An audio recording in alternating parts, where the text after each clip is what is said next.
Hello, dear my students. Today I am going to discuss on English pedagogy. This is my second class. তো দেখো first কি বলছে language learning starts from language লার্নিংটা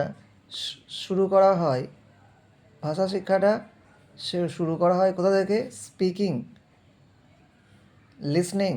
reading না writing কী হবে speaking আমরা ভাষা শিক্ষাটা শুরু করব কী থেকে স্পিকিং থেকে বাচ্চারা যখন প্রথমেই শেখে না প্রথমে তার মায়েদের কাছ থেকে কথা শেখে তারপর তাকে ভাষা শিক্ষাটা তার মায়ের মধ্য থেকেই শুরু হয় নেক্সট দেখো the aim of silent reading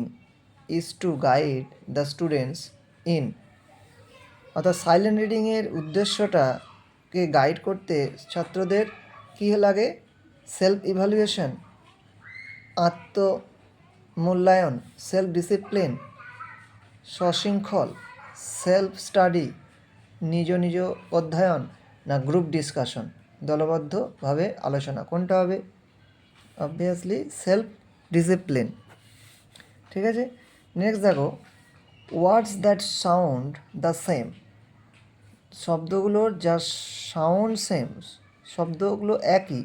but their spellings and meanings are different are called তাদের কি বলা হয় হোমোফোন হোমোগ্রাফ পলিসেমি নাকি হোমোনিমস কী হবে হোমোফোন হবে নেক্সট দেখো development of the skills of reading and writing is the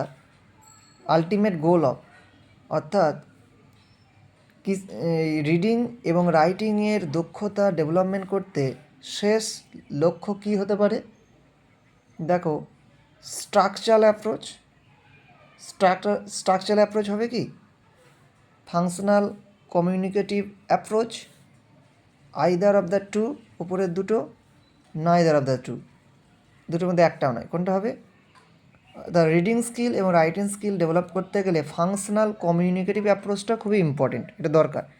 অনেক সময় কোশ্চেন পড়ে FC এর ফুল ফর্মটা কী তখন বলতে হবে ফাংশনাল কমিউনিকেটিভ অ্যাপ্রোচ নেক্সট দেখো 15 নম্বরটা simulated teaching is an single activity teacher trainee activity group activity নাকি অল অফ দি অ্যাবাভ উপরের সবকটি সিমুলেটেড টিচিংটাকে জানতে সিমুলেটেড টিচিং মানে হচ্ছে আর্টিফিশিয়াল অর্থাৎ দেখে দেখে শেখা নকল করে শেখা সেখানে সিঙ্গেল অ্যাক্টিভিটির দ্বারা হয় না কোনো স্টুডেন্টস খুবই স্লো লার্নার সে কীভাবে শিখবে সে তো নিজে নিজে তাকে সিঙ্গেল কোনো অ্যাক্টিভিটি সে তো পারবে না টিচার ট্রেনি অ্যাক্টিভিটি সেটাও হবে না গ্রুপ অ্যাক্টিভিটি এইটাই হবে গ্রুপ অ্যাক্টিভিটি অর্থাৎ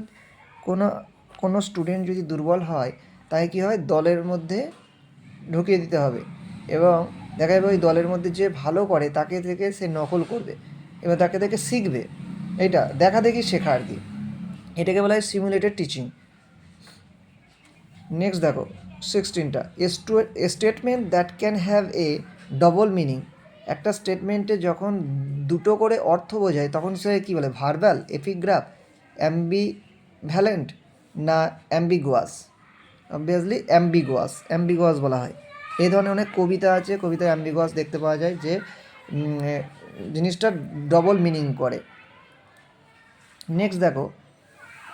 the playway method is used in teaching playway মেথডটা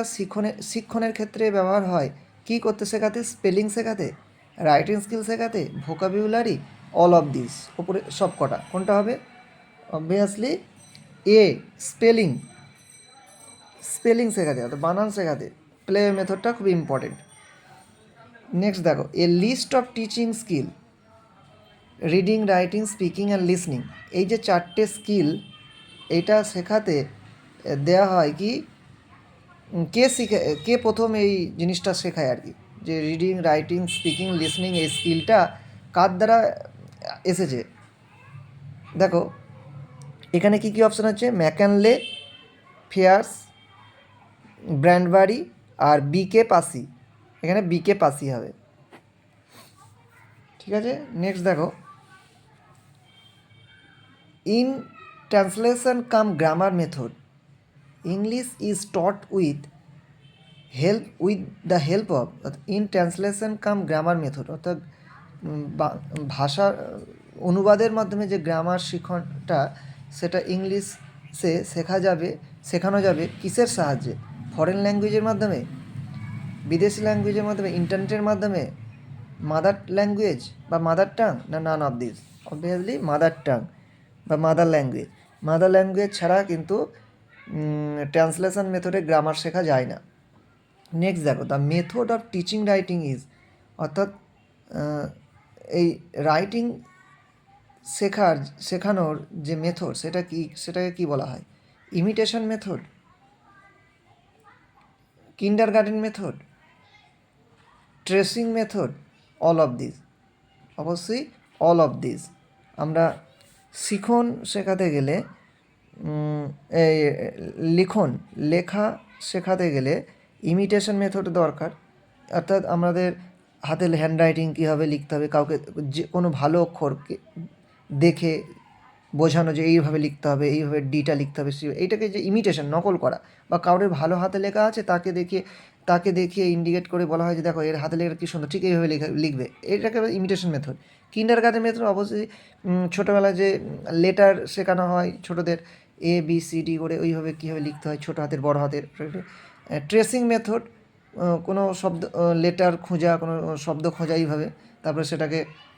ওয়ার্ডে তৈরি করা, এর tracing method. All of this সবগুলো দরকার। তো এই ছিল আজকের ভিডিও। নেক্সট আবার এরকম ভিডিও হবে, আশা করি তোমাদের খুবই উপকারে লাগবে। আর চ্যানেলে নতুন হয়ে থাকলে তোমরা সাবস্ক্রাইব করো।